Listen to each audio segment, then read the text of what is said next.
Hello दोस्तों, कैसे हैं आप सब। उम्मीद है आप सब जहाँ भी होंगे ठीक होंगे। मेरे दिल की सुकून एपिसोड नंबर 11।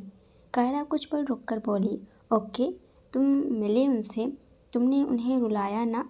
ये बोलते हुए वो एकदम से अलग हुई और अनिरुद्ध को देखने लगी। अनिरुद्ध उसकी आंखों में देखते हुए बोला, तुम्हें क्या लगता है। कायरा धीरे से बोली, नाराज हो। नाराज़गी में रुला भी सकते हो और दर्द जता भी सकते हो। मुझे नहीं पता तुमने क्या किया होगा। अनिरुद्ध ने कुछ पल कायरा के चेहरे की तरफ देखा और फिर खड़ा होकर बोला, तुम थकी हो जान, तुम्हें सोने की ज़रूरत है। ये बोलते हुए उसने कायरा की तरफ अपना हाथ बढ़ा दिया था। कायरा ने बिना कुछ बोले अनिरुद्ध के हाथ थाम ली और वो खड़ी होकर बोली, अनिरुद्ध तुम एक बार। अनिरुद्ध बीच में बोला, कुछ भी नहीं सुनना मुझे जान, ना एक बार ना दो बार, ओके। ये बोलकर उसने कायरा को बेड पर लेटाया और खुद उसके पास बैठकर बोला, आंखें बंद। ये सुनते ही कायरा ने चुपचाप अपनी आंखें बंद कर ली, पर उसे नींद नहीं आ रही थी। वो बहुत परेशान थी। अनिरुद्ध ने कायरा के फोरहेड पर अपना हाथ रखा और उसने अपनी आंखें बंद की। कुछ ही पल में कायरा काफ़ी गहरी नींद में चली गई। उसके सोते ही अनिरुद्ध ने अपनी आंखें खोली और कुछ पल रुककर बोला, रिश्ते कमज़ोर कर जाते हैं सामने, चाहे जो भी हो। खून के रिश्ते, दिल के रिश्ते बहुत कमज़ोर कर जाते हैं। ये बोलते हुए वो कुछ सोच रहा था। अगला दिन कायरा की जब आंखें खुली तो वो चारों तरफ देखी, पर अनिरुद्ध वहाँ पर कहीं भी नहीं था। वह एकदम से बेड से खड़ी होकर बोली, ये अनिरुद्ध कहाँ चला गया। ये बोलते हुए कायरा जैसे ही बेडरूम से निकली, वह एकदम से सामने किसी से टकरा गई। कायरा ने अपने सामने मीनी को देखी और उससे बोली, तुम तो अनिरुद्ध की बहन हो ना। वो कुछ पल रुककर बोली, भाभी मैं आपसे मिलने आई थी, आप ठीक हो ना। आपकी आंखें लाल क्यों है। कायरा कुछ पल रुककर बोली, इन्फेक्शन हुआ होगा और कुछ नहीं। अनिरुद्ध कहाँ पर है। मीनी झट से बोली, वो किसी काम से बाहर गया है, जब आएगा तब आपके पास ही जाएगा, आप अंदर चलो। ये बोलकर वो कायरा को अंदर लेकर आई। उसने गेट बंद कर दी। कायरा कन्फ्यूजन से बोली, क्या हुआ, तुम मुझे ऐसे अंदर क्यों लेकर आ रही हो। सब कुछ ठीक है ना। अनिरुद्ध तो ठीक है ना। वो हल्का सा मुस्कुराकर बोली, भाभी आई नो आप भाई से बहुत प्यार करती हो, पर उसकी इतनी फिक्र की ज़रूरत नहीं है। वो बहुत पावरफुल है, वो जहाँ भी होगा ठीक रहेगा। और आप बैठो यहाँ। मीनी की बात सुन कायरा चुपचाप बेड पर बैठ गई और मीनी को देखने लगी, जो कि बहुत नॉर्मल थी। कायरा अचानक से बोली, कल अनिरुद्ध मिला था ना अपनी माँ से, मतलब तानिया आंटी से। क्या हुआ उन दोनों के बीच, तुम्हें पता है क्या। अनिरुद्ध ने मुझे कुछ नहीं बताया। अगर तुम्हें पता होता तो। मीनी बीच में बोली, अगर मुझे पता होता तो मैं यहाँ क्यों आती। मॉम मुझे नहीं बता रही हैं, भाई ने मुझे बताया नहीं। उन दोनों के बीच की बातें कोई तीसरा नहीं जान पाएगा, ये हमेशा से होता है। कायरा कुछ पल रुककर बोली, बहुत क्लोज थे ना अनिरुद्ध और तानिया आंटी। मीनी उसके पास बैठकर बोली, भाभी अनिरुद्ध भाई, मॉम और डैड उन दोनों के सबसे ज़्यादा क्लोज रहे हैं, खास करके मॉम। पर होता यही है कि हम जिससे सबसे ज़्यादा अटैच होते हैं, जिससे उम्मीदें सबसे ज़्यादा होती है, वही उम्मीद टूटती है। कायरा अचानक से बोली, तुम तानिया आंटी को गलत बोल रही हो। तुम कहना चाहती हो कि वो। मैंने बीच में बोली, मैं ये नहीं कहती कि वो गलत है। मेरी माँ कभी गलत नहीं हो सकती, पर मेरा भाई भी गलत नहीं है। ये मैं जानती हूँ, सिचुएशन गलत थी, जो हुआ वो गलत था। I understand. आप इस चीज़ के बारे में सोचना बंद करो, मेरे पास आपके लिए कुछ है। कायरा कन्फ्यूजन से बोली, क्या है। मैंने ने बिना कुछ बोले अपनी पॉकेट से एक फ़ोन निकाली और फिर वो फ़ोन कायरा की तरफ बढ़ाकर बोली, दिस इज़ फॉर यू। मुझे पता है कि अनिरुद्ध भाई ने आपका फ़ोन तोड़ दिया था गुस्से में। वो क्या है ना, डेट पर ही गया है, इसलिए थोड़ा जेलस टाइप है। उसका कुछ नहीं हो सकता, पर आपको नया फ़ोन मिल सकता है। कायरा वो फ़ोन लेकर बोली, पर तुम्हें कैसे पता। मैंने हल्का सा मुस्कुरा कर बोली, वो क्या है ना कि। कायरा बीच में बोली, दोनों आपस में जुड़े हो राइट। मैंने हैरानी से बोली, आपको कैसे पता। कायरा मुस्कुराते हुए बोली, क्योंकि मेरे पापा वो पैरानॉर्मल चीज़ों में बहुत एक्सपर्ट हैं, रिसोर्सेज भी है। प्रोफेसर भी हैं, इसलिए मुझे ये चीज़ पता है। मतलब मेरा गैस सही था। मैंने हाँ में सर हिलाकर बोली, बिल्कुल सही था। मॉम आ रही हैं आपसे मिलने। ये सुनते ही कायरा की आंखें एकदम से बड़ी हो गई और वो हैरानी से मीने को देखने लगी। वहीं अनिरुद्ध इस वक्त हेल में था। वो एक बड़े से अंधेरे कमरे में खड़ा था, जहाँ पर चारों तरफ अंधेरा था। एक खिड़की खुली थी, जहाँ से बाहर लाल आसमान की हल्की हल्की रोशनी आ रही थी। अनिरुद्ध को अचानक अपने पीछे कदमों की आहट सुनाई दी और वो तेज आवाज़ में बोला, आपने मुझे यहाँ क्यों बुलाया डार्क? ये बोलते हुए उसने मुड़कर अपने सामने डार्को को देखा, जिसकी इस वक्त लाल आंखें नजर आ रही थी। बस उस अंधेरे में वो दोनों आंखें चमक रही थी। डार्क तेज आवाज में बोले, मैंने तुम्हें कब का बुलाया था अनिरुद्ध, और तुम अब आ रहे हो? वक्त की अहमियत समझो, वरना वक्त तुम्हें बेदखल कर देगा। अनिरुद्ध ने सरकास्टिक स्माइल के साथ बोला, वक्त ने मेरी अहमियत नहीं समझी तो मैं वक्त की कौन सी अहमियत समझूं? वक्त से लड़कर मैं यहाँ पर खड़ा हूँ, तो अब वक्त की ना कोई अहमियत है, ना कोई इज्जत। ये क्या बेदखल करेगी? मैंने खुद उसे बेदखल किया है। और कुछ? डार्क कुछ पल रुककर बोला, निशा ने कल मुझसे कांटेक्ट किया। वो मेरा अंश है, इसलिए जब चाहे तब मुझसे जुड़कर मुझसे बात कर सकती है। अनिरुद्ध एविल स्माइल करते हुए बोला, कमाल करते हैं डार्क। एक तरफ आपको आपका अंश पसंद नहीं है और दूसरी तरफ आप उस कनेक्शन से अभी भी जुड़े हुए हैं। डार्क तेज आवाज़ में बोले, उस कनेक्शन को नहीं तोड़ सकता मैं। अनिरुद्ध भी तेज आवाज़ में बोला, तो बनाकर भी क्यों रखा है? अगर आपको अपने अंश के बारे में नहीं पता था, आपको नहीं पता कि आपकी बेटी कैसी है, तो आपने उसे पैदा ही क्यों किया? आपने उसे बनाया ही क्यों? और जब जानते थे कि वो आपका अंश है, तो फिर मेरे डैड को हल्किंग क्यों बनाया? अगर आपने कुछ वैसा ना किया होता तो निशा ने इस पूरे हिल को श्राप ना दिया होता। गलती तो आपकी है डार्क, बहुत बड़ी गलती है। डार्क गुस्से में बोले, तुम इसलिए इतना कुछ बोल रहे हो क्योंकि तुम कुछ नहीं जानते। मैंने उसे बनाया क्योंकि मुझे वो चाहिए थी। मुझे मेरा अंश चाहिए था। जब मून गॉड्स के पास उसका अंश आया, तो मेरे पास भी एक तलब आई अपना अंश पाने की। तब निशा मेरी ज़िंदगी में आई। वो अच्छी थी, पर बुराई उसके सर पर चढ़ गई। निकोज बाद में आया। अगर वो पहले आया होता तो निशा कभी नहीं बनती। अनिरुद्ध अपने दोनों हाथ बांधकर बोला, कुछ नया है आपके पास बताने के लिए? मुझे बुलाने की वजह? डार्क कुछ पल रुककर बोले, निशा को मारने का एक हथियार है, आज का ही नहीं, करीब 800 साल पुराना। मैंने जब निशा को बनाया तो मेरे अंदर जो एहसास थे, उस वजह से मैंने उसे इतनी शक्ति दी है कि आज उसे मैं भी ख़त्म नहीं कर सकता। अनिरुद्ध कुछ पल सोचते हुए बोला, उसका अंत उस हथियार से होगा और उस हथियार को मैं उठा सकता हूँ और कोई नहीं। यही बोलना चाहते हैं आप? डार्क कुछ पल रुककर बोले, हाँ, और तुम्हारी जानकारी के लिए बता दूँ, वो हथियार बनाने वाली तुम्हारी माँ हेल क्वीन है। सालों पहले जब वो निक को जिंदा जलाकर मारी थी, उस वक्त उसने अपने हाथों से वो हथियार बनाई थी। क्यों बनाया था? वो एक नियति थी जिसका जवाब कोई नहीं जानता। उसे ढूंढना पड़ेगा। अनिरुद्ध कुछ पल रुककर बोला, मैं क्यों ढूंढूं? आपको ऐसा क्यों लगता है कि आपकी बेटी को मैं मारूंगा? अगर इतना मारने का शौक है तो आप मार सकते हैं। उसे यह जो करना है कर सकते हैं। मैं चाहूँ तो मेरी जान को लेकर सबसे दूर होकर चला जाऊँ तो? उसके इतना कहते ही उस कमरे की सारी लाइट एकदम से ऑन हो गई। अनिरुद्ध ने अपने सामने डार्को को देखा, जो कि इस वक्त उसे गुस्से से घूर रहे थे।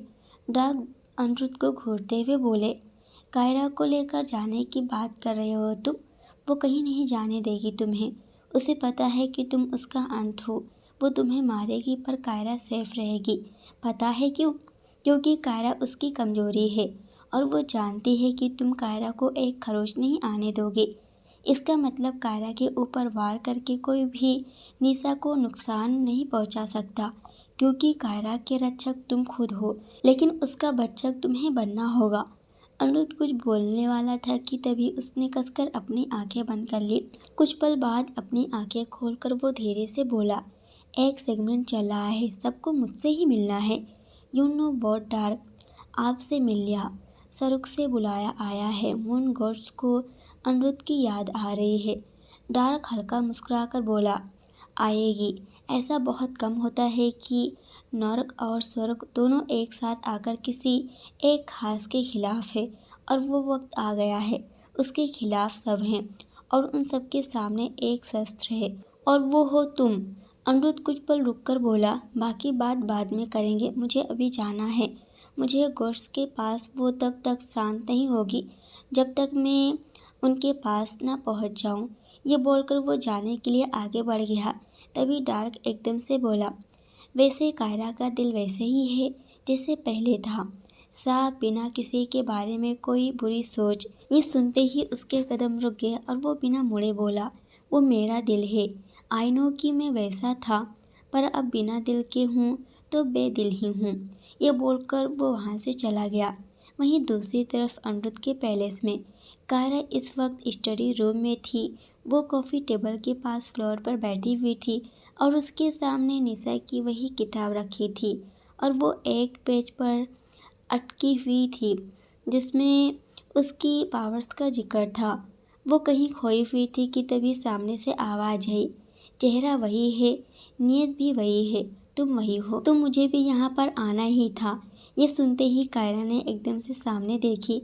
उसके सामने नीली आंखों वाली एक लड़की खड़ी थी, जिसे देखते ही कायरा को बहुत अजीब सा लगा, और वो धीमी सी आवाज़ में बोली, तानिया आंटी, आप अनिरुद्ध की माँ है ना? तानिया कायरा की तरफ बढ़ते हुए बोली, थी उसकी माँ, अब Tania heaven princess and help queen vampire king की मदर हूँ। ये बोलते हुए वो वहीं एक सिंगल सोफे पर बैठ गई और उसको देखने लगी। कायरा कुछ बोलती उससे पहले ही मैंने अंदर आकर बोली, अब अगर मॉम यहाँ पर आई हैं तो मेरा आना भी बनता था। ये बोलते हुए वो जाकर कायरा के बगल में नीचे बैठ गई। कायरा कन्फ्यूजन से बोली, मुझे ऐसा क्यों लग रहा है कि मेरे सामने कुछ ऐसा आने वाला है जिसके लिए मैं तैयार नहीं हूँ। तानिया हल्का सा मुस्कुराकर बोली, होता है, पहले और आखिरी बार में ऐसा होगा। राघव ने तुम्हें काफ़ी कुछ बताया है, बनी ने भी बताया है। अब मैं तुम्हें बताऊंगी तुम्हारी असली कहानी, मेरे श्राप से लेकर तुम्हारे वापस इस दुनिया में आने तक की। तानिया उसको देखते हुए उससे बोली, निशा का अंश हो तुम। तुम्हें पता चल चुका है जब अनिरुद्ध ने मुझे बताया कि वो किसी से प्यार करता है। मैं बहुत खुश हुई थी, लेकिन एक तलब थी मेरे अंदर जानने की आखिर कौन है।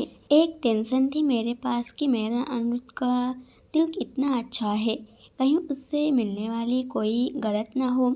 लेकिन जब तुमसे मिली तो सारी प्रॉब्लम सॉल्व हो गई। तुम हो मेरे अनिरुद्ध के लिए सबसे बेहतरीन चॉइस थी, उस वक्त भी और आज भी। वो फिर कुछ पल रुककर बोली, मुझे शुरुआत में नहीं पता चला था कि तुम निशा से जुड़ी हुई हो। तुम्हें खुद नहीं पता था। तुम जब से खुद को जानने लगी थी तब से तुम ऐसे ही रहती थी, बिना किसी को जाने, कुछ लड़कियों के साथ एक घर में, और तुम्हारे पास दुनिया में कोई भी नहीं था, सिर्फ उसके अनिरुद्ध के सिवा। कायरा कुछ पल रुककर बोली, है तो अभी भी वैसा ही, मेरे पापा मेरे नहीं हैं। तानिया हल्का सा मुस्कुराकर बोली, पर प्यार तो है ना। ये सुनते ही कायरा की आंखों के सामने अनजाने में ही राजेश का चेहरा आ गया और उसके फेस पर हल्की सी स्माइल आ गई। तानिया मुस्कुराते हुए बोली, सब कुछ अच्छा चल रहा था। एक दिन निशा को पता चला कि उसका अंश यानी कि तुम अनिरुद्ध के साथ हो। उसने हमेशा तुम्हें छुपा कर रखी थी, क्योंकि निशा की कमजोरी तुम थी। अगर तुम्हें कुछ होता तो वो भी इफ़ेक्ट होती, और वो इससे परेशान थी क्योंकि तुम एक गलती थी उसके लिए, उसकी शक्तियों की एक अनजानी गलती।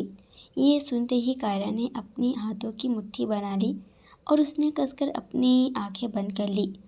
मैंने कायरा के कंधे पर हाथ रखकर बोली, किसी की गलती बोलने से आप गलत नहीं बनने वाली भाभी, जस्ट रिलैक्स। जब उसको पता चला कि आप अनिरुद्ध के साथ हो तो उसे कहीं ना कहीं बहुत खुशी हुई थी। पता है क्यों? क्योंकि वो आपका फ़ायदा उठाकर अनिरुद्ध के साथ साथ पूरे हल को बर्बाद करना चाहती थी और उसने वही किया। ये बोलते हुए मिनी ने एक बार तानिया को देखी और फिर वो वापस कायरा को देखने लगी। तानिया कायरा को देखते हुए बोली, निशा तुमसे मिली? उसने तुम्हें अपने काबू में किया और उसके बाद वो तुमसे वो सब करती गई जिससे अनिरुद्ध भड़कता चला गया और एक दिन हद हो गई। हद ऐसी हुई कि अनिरुद्ध खुद को ही भूल गया। कायरा धीरे से बोली, निशा ने अनिरुद्ध को अपने काबू में किया, उसकी रूह को अपने काबू में किया। यह बोलते हुए उसने तानिया को और फिर मिनी को देखी जो उसे देख रहे थे। तानिया बिना भाव के बोली, हाँ, निशा की सबसे बड़ी पावर ये थी कि वो किसी की भी रूह को कंट्रोल कर सकती थी, जो उसने कभी नहीं सोचा था कि कोई ऐसा भी होगा। निक ने भी कभी नहीं सोचा था कि कोई ऐसी है, इसलिए उसके झांसे में फंसते चले गए सब। और मैं इतना बोलकर वो रुक गई और मैंने तानिया को देखते हुए बोली, और आप जो फ्यूचर देख रही थी उसके बाद आप खुद में उलझ गई। कायरा अचानक से बोली, आप फ्यूचर देख सकती हैं? आपने सब देखा फिर कुछ नहीं रोका? तानिया हल्का सा मुस्कुरा कर बोली, फ्यूचर देखने का मतलब ये नहीं है कि रोक दिया जाए। अगर मैं रोक देती तो क़यामत आ जाती, सब बर्बाद हो जाता। कुदरत का नियम है कि जो होना है वो होकर रहता है। अगर किसी ने रोकने की कोशिश की तो बर्बादी आ जाती है। कायरा कुछ पल रुककर बोली, बहुत मुश्किल था ना आपके लिए, सब कुछ जानते हुए भी चुप रहना? मेरे लिए कुछ भी आसान कभी नहीं था, हमेशा मुश्किल ही रही। तब भी मुश्किल था जब अपने बेटे को खुद श्राप दिया, तब भी मुश्किल था जब अपनी आंखों के सामने तुम्हें भी मरते हुए देखी। हर चीज़ मुश्किल रही पर करना ज़रूरी था। फिर वो बोली, मुझे वो वक्त आज भी याद है। अनिरुद्ध का बदलना धीरे धीरे वो सबसे दूर होने लगा। निक मतलब निकोस, वो इस चीज़ के बारे में नहीं समझ पाए क्योंकि निशा डार्क का अंश थी। वो ना तो समझ सकते थे और ना तो अनिरुद्ध को देखकर ये पहचान सकते थे क्योंकि वो खुद एक डेमोनिक पावर थी। लेकिन मैं तो एंजल थी, मैं सब कुछ समझ गई। अनिरुद्ध ने मेरी माँ को मारा? कायरा हैरानी से बोली, क्या? तानिया अपना सिर हिलाकर बोली, हाँ, उसने मेरी माँ को मारा। मेरी आंखों के सामने मैंने सब देखा, लेकिन फिर भी कुछ नहीं कर पाई। बचाना चाहती थी लेकिन नहीं बचा पाई। कायरा बोली, पर क्यों, कैसे? तानिया धीरे से बोली, कहा ना, निशा की कंट्रोल में था वो, इसलिए मैं बचाना चाहती थी। मुझे रियलाइज़ भी हो गया था, लेकिन जब तक मैं वहाँ पहुँची तब तक वो मिट्टी में मिल चुकी थी, राख बनकर। और अनिरुद्ध अपने काबू में नहीं था, उसने तबाही मचाना शुरू कर दी। हेवन में गायब था, मैं अपना कंट्रोल खो बैठी। मेरा गुस्सा मेरी कमज़ोरी है कायरा, बहुत बड़ी कमज़ोरी। कायरा एकदम से बोली, और आपकी इसी कमज़ोरी ने सब कुछ ख़त्म भी किया। अनिरुद्ध ने कंट्रोल में आकर आपकी माँ को मारा और फिर वहाँ से चला गया। वो मेरे पास आया क्योंकि उसे समझ नहीं आ रहा था कि उसके साथ क्या हो रहा था। आप अपनी माँ को देखकर अनिरुद्ध के पीछे वहाँ पर आए जहाँ पर वो मेरे साथ था, यानी उस हवेली। तानिया धीरे से बोली, तुम्हें सब कुछ याद आ रहा है ना कायरा? कायरा एकदम से खड़ी होकर बोली, उस हवेली में बहुत कुछ हुआ। वो सिर्फ हवेली नहीं थी, मेरी और अनिरुद्ध की यादें थी। अनिरुद्ध ने उस हवेली को मेरे लिए, उससे मेरी आंखों के सामने तैयार किया था। महल के बीच वाला हिस्सा जहाँ से खुला आसमान दिखता था, हर किस्सा वही का है। बोलते हुए कायरा अपने कदम पीछे लिए जा रही थी। कायरा फिर से बोली, वो वहाँ पर आया मेरे पास, मैं खुद ही वो निशा के काबू में थी। अनिरुद्ध ने वहाँ पर आकर मुझे सारी चीज़ें कन्फेस की। उसने मुझे समझाने की कोशिश की, मैं समझ रही थी पर फिर मैं भी कंफ्यूज थी। एक झटके में निशा वहाँ पर आई, एक आसमान में काले बादल से लेकर मौसम को ख़राब करने वाली लहर लेकर आई। वो बिल्कुल साए जैसी दिख रही थी। अनिरुद्ध के साथ खड़ी थी मैं, मेरी और अनिरुद्ध की नज़रें उस पर टिकी थी। फिर इतना बोलते ही वो रुक गई। तानिया खड़ी होकर बोली, कायरा, होश में आओ कायरा, एक बार मेरी तरफ देखो, मेरी बात सुनो। कायरा खोए हुए अंदाज में बोली। निशा को देखते ही कायरा को सब कुछ समझ में आ गया। वहीं निशा ने अनिरुद्ध के ऊपर से अपना कंट्रोल हटा दिया था, जिसका साफ मतलब था कि अनिरुद्ध के साथ कुछ भी हो सकता था। मैं बहुत कंफ्यूज थी, मुझे कुछ समझ में नहीं आ रहा था, पर निशा की आंखें देखकर मैं इसके आगे वो कुछ बोल पाती कि तानिया ने एकदम से कायरा का हाथ पकड़ ली। कायरा ने एकदम से उनको देखी और उससे बोली, वो अनिरुद्ध को मारने वाली थी, पर मैंने अनिरुद्ध को बचाया खुद, क्योंकि मेरे पास पावर्स थे। मैं नॉर्मल नहीं थी, मैंने उसको बचाया क्योंकि मैं निशा को रोक सकती थी। ये बोलते हुए कायरा तानिया की आंखों में देख रही थी। तानिया को समझ में आ चुका था कि कायरा इस वक्त अतीत और आज में उलझी हुई थी। उसे धीरे धीरे सब कुछ याद आ रहा था। मैंने तानिया को देखते हुए बोली, मॉम, अब हम क्या करेंगे? तानिया अपने कदम पीछे लेते हुए बोली, इसे जो बोलना है बोलने दो। अतीत को सामने रखना चाहती है, अपनी जुबान से तो रखने दो। सब याद आ रहा है और ये अच्छी बात है, अनिरुद्ध के लिए भी और इसके लिए भी। कायरा फिर से बोली, मुझे याद आ रही है वो रात, जालोर की उस महल की वो रात। बोलते हुए कायरा कहीं खो गई। फ्लैशबैक, जालोर की वही रात। अनिरुद्ध ने कायरा को सब कुछ बता दिया था और सब जानने के बाद वो बहुत ज़्यादा हैरान हो चुकी थी। इस वक्त कायरा खुद कायरा नहीं बल्कि कोई और थी। वह अनिरुद्ध के गाल पर हाथ रखकर बोली, मेरी बात सुनो, क्या बोले जा रहे हो तुम? क्या हो रहा है? मुझे समझ में नहीं आ रहा। तुमने कहा था कि तुम हेवन हो गए हो, तुम्हें बुलाया गया है, पर अनिरुद्ध बीच में ही बोला, नहीं बुलाया गया है जान, किसी ने नहीं बुलाया मुझे, ये सब कुछ साजिश है, सब कुछ। इसके आगे वो कुछ बोल पाता कि तभी उसे कुछ एहसास हुआ और उसने आसमान की तरफ देखा। आसमान में काले बादल बहुत ज़्यादा होने लगे थे और इसी के साथ हल्का हल्का धुआं भी। अनिरुद्ध ने कायरा को एकदम से अपने पास खींच लिया और फिर वो आसमान की तरफ देखने लगा। कुछ पल में आसमान में एक साया सा दिखा, जिसकी सिल्वर वाइट आइज दिख रही थी और उसने पूरे काले कपड़े पहने हुए थे जो उसे पूरे तरीके से ढके हुए था। उसके बाल बिखरे हुए थे और अनिरुद्ध और कायरा उसकी तरफ देख रहे थे। अनिरुद्ध धीरे से बोला, निशा, क्या करना है? उसने कुछ पल अपनी आंखें बंद रखी और फिर उसके हाथ से रेड ड्रेस ने निकलने लगी। उसने अपना वही हाथ अपने दिल वाली जगह पर रखा, जिससे उसके दिल की धड़कन हल्की हल्की नॉर्मल होने लगी। निशा कायरा को बुलाते हुए बोली, सबसे बड़ी मुसीबत तुम हो और तुम जैसे मुसीबत को ख़त्म करना सबसे ज़्यादा ज़रूरी है मेरा। कायरा धीरे से बोली, मुझे नहीं पता क्या सही है क्या गलत, पर इतना पता है कि कोई मेरे अनिरुद्ध को कुछ नहीं कर सकता।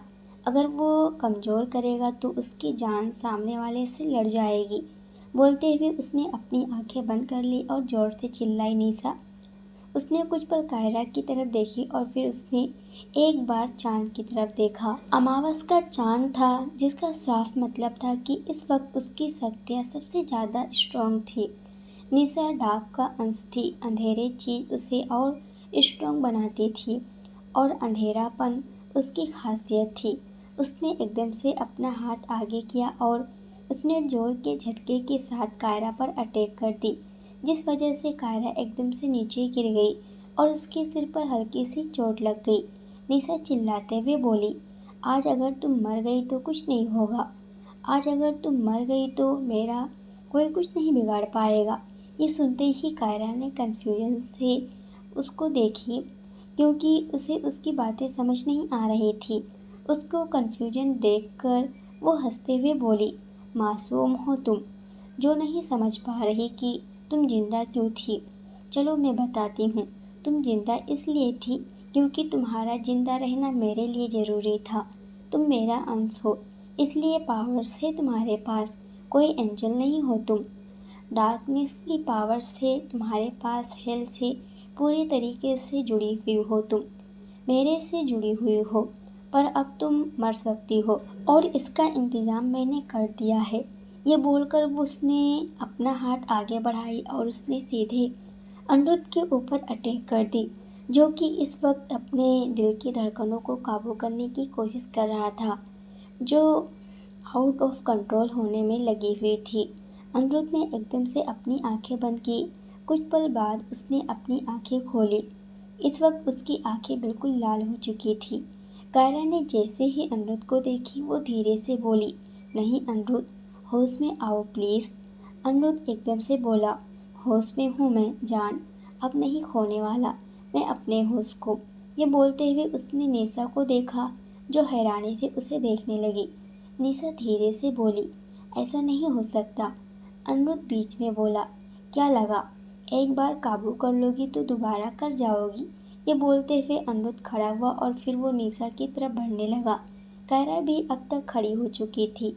निशा अनिरुद्ध को घूरते हुए बोली, बेशक तुम मेरे काबू में होना चाहिए था। अनिरुद्ध उसकी आंखों में देखकर बोला, ये नहीं होगा। नहीं जानता कि कौन हो तुम, पर इतना पता है कि तुम्हें मारना तो पड़ेगा। निशा ने कुछ पल उसकी आंखों में देखी और फिर अचानक उसके फेस पर एक तिरछी मुस्कान आ गई। वो धीरे से बोली, कमज़ोर हो तुम, अपनी कमज़ोरी को ऐसे चैलेंज नहीं करना चाहिए था। ये बोलकर उसने एकदम से अपना हाथ आगे बढ़ाकर अनिरुद्ध के सीने पर रखी। अनिरुद्ध की धड़कन जो अभी तक धीरे धीरे कंट्रोल में आ रही थी, वो फिर से आउट ऑफ कंट्रोल होने लगी। उसकी धड़कनें धीमी पड़ने लगी, जो अनिरुद्ध साफ महसूस कर सकता था। कायरा ने अनिरुद्ध का हाथ पकड़कर उसे पीछे खींची और फिर निशा को देखकर चिल्लाकर बोली, क्या चाहिए तुम्हें, क्यों कर रही हो ये सब। निशा चिल्लाते हुए बोली, बदला चाहिए मुझे। अगर ये मरेगा तो वो हेल किंग तड़पेगा और मुझे यही चाहिए, और अगर ये मारा भी नहीं तो इसे जीने लायक नहीं छोड़ूंगी मैं। इसकी धड़कन छीन लूंगी मैं, और ये वादा है मेरा, समझी। वहीं अनिरुद्ध जो अब तक शांति से खड़ा था, उसकी आंखें बंद थी। उसने एकदम से अपनी आंखें खोली। कुछ पल निशा को देखने के बाद उसने एक बार कायरा की तरफ देखा, जो निशा को देख रही थी। कायरा अचानक से बोली, अनिरुद्ध मारो मुझे। ये सुनते ही अनिरुद्ध 2 कदम पीछे हटा और वो अभी भी कायरा को देख रहा था। कायरा उसकी तरफ मुड़कर उससे बोली, मारो मुझे और ख़त्म करो। निशा एकदम से बोली, ये क्या बोल रही हो तुम। कायरा उसकी तरफ मुड़कर बोली, मैं मर जाऊंगी तो तुम्हें फ़र्क नहीं पड़ेगा, कुछ भी होगा तुम्हें फ़र्क नहीं पड़ेगा, लेकिन अगर अनिरुद्ध मुझे मारेगा तो तुम तड़पोगी। अगर अनिरुद्ध मुझे मारेगा तो तुम्हें लगेगी जैसे अभी लगी। ये बोलते हुए उसने निशा के सिर की तरफ इशारा की। निशा के सर पर हल्की सी खरोच आई थी और वैसे ही खरोच कायरा के सर पर भी लगी थी। अब कायरा मुस्कुराते हुए बोली, क्या लगा, तुम्हें अपनी बातों में पागल बनाओगी और मैं बन जाऊंगी। ये लगा तुम्हें कि तुम्हारी बातों में आ जाऊंगी, नहीं होगा ऐसा। अनिरुद्ध ख़त्म करो मुझे। ये बोलते हुए उसने अनिरुद्ध को देखी। अनिरुद्ध अपने कदम पीछे लेते हुए बोला, नहीं बिल्कुल नहीं, ये क्या बोल रही हो। कायरा उसकी आंखों में देखते हुए बोली, वादा किया था कि हमेशा रहूंगी तुम्हारे साथ, पर वादा तोड़ना पड़ेगा क्योंकि तुम्हें सही रखना ज़रूरी है, किसी के अंत के लिए। ये बोलते हुए उसने निशा को देखी, जो उसे घूर रही थी। उसका ऐसा रिएक्शन देखकर कायरा हल्का सा मुस्कुराई और फिर अनिरुद्ध की आंखों में देखकर बोली, तुम मुझे जाने दोगे तो वापस आ जाऊंगी, लेकिन अगर तुम चले गए तो मैं खुद तुम्हारे पीछे आ जाऊंगी। तुम मत जाओ, इंतज़ार करो मेरे आने का, पर एक बार मुझे ख़त्म कर दो, एक बार मुझे जाने दो। क्या पता ये शांत हो जाए, क्या पता मेरे साथ ये ख़त्म हो जाए, और अगर नहीं भी हुई तो इतनी टूट जाएगी तुम उसे ख़त्म कर सको, फिर शायद क्या पता मैं आ जाऊं। इतना बोलकर वो रुक गई और वो अभी भी अनिरुद्ध की आंखों में देख रही थी। तानिया जैसे ही जालोर की हवेली में पहुंची, वो अनिरुद्ध को ढूंढते हुए वहां पहुंची जहां पर अनिरुद्ध, कायरा और निशा थे। वहां पहुंचते ही तानिया के कदम एकदम से रुक गए। वो अपने सामने का नज़ारा देखने लगी। कायरा खून से लथपथ अनिरुद्ध की बाहों में ज़मीन पर पड़ी हुई थी। वहीं अनिरुद्ध बिना किसी भाव के सामने देख रहा था। उसने कायरा को अपने सीने से लगाया हुआ था और वहीं कायरा निढाल सी थी, जिसका साफ मतलब था कि उसकी सांसें थम चुकी थी। तानिया धीरे से बोली, मार दे तुमने इसे भी? ये सुनते ही अनिरुद्ध ने एकदम से तानिया को देखा और धीरे से बोला, मोम। उस निशान ने सब खत्म कर दिया मोम। उसने मुझे कंट्रोल की थी, मेरे हाथों नानी को मरवाया। और अब ये बोलते हुए वो रुक गया और उसकी नज़र कायरा के चेहरे की तरफ चली गई। तानिया चिल्लाते हुए बोली, तुमने मारा सबको? ये सुनते ही अनिरुद्ध ने एकदम हैरानी से तानिया को देखा और वो धीरे से बोला, क्या? तानिया गुस्से से बोली, तुमने, सिर्फ और सिर्फ तुमने मारा सबको। माफ़ी के काबिल नहीं हो तुम अनिरुद्ध, बिल्कुल भी नहीं। ये बोलते हुए उसकी आंखों से आंसू बहते हुए मोती बनकर नीचे गिर रहे थे। यह हमेशा से होता था। तानिया के आंसू मोती बनकर बहते थे। उसके आंसू कभी भी बर्बाद नहीं होते थे या वो नॉर्मल पानी नहीं रहते थे। अनिरुद्ध ने कायरा को धीरे से वहीं ज़मीन पर लेटाया और फिर वो खड़े होते हुए बोला, क्या बोल रही हैं आप? तानिया उसकी तरफ बढ़ते हुए बोली, वही जो तुमने सुना। निशा ने तुम्हें काबू किया और तुम समझ भी नहीं पाए और तुमने कायरा को भी मार दिया। ये बोलते हुए उसने अनिरुद्ध के सीने पर दिल वाले जगह पर हाथ रखे। अनिरुद्ध के दिल की धड़कन में इस वक्त इतनी कम हो चुकी थी कि वो तानिया को महसूस भी बहुत कम हो रही थी और इस वजह से तानिया बहुत ज़्यादा डर चुकी थी। अनिरुद्ध 2 कदम पीछे हटकर बोला, मैंने कुछ भी जानबूझकर नहीं किया, सुना आपने? ना ही मैंने मेरी जान को जानबूझकर मारा, ना ही मैंने उन्हें जानबूझकर मारा। किसी को भी नहीं मारा मैंने। अगर निशा मुझे काबू में की तो मुझे नहीं समझ में आया, क्योंकि मैं नहीं जानता था कि वो कौन है। समझ में मुझे अभी भी नहीं आया कि वो कौन है, लेकिन इतना समझ गया कि मेरी जान की मौत की वजह है वो। दोस्तों, आज के लिए इतना ही। इसके आगे क्या होगा ये हम देखेंगे बहुत जल्द अगले वीडियो में। जब तक ये देखिए, वीडियो पसंद आए तो वीडियो को लाइक और कमेंट ज़रूर कीजिएगा।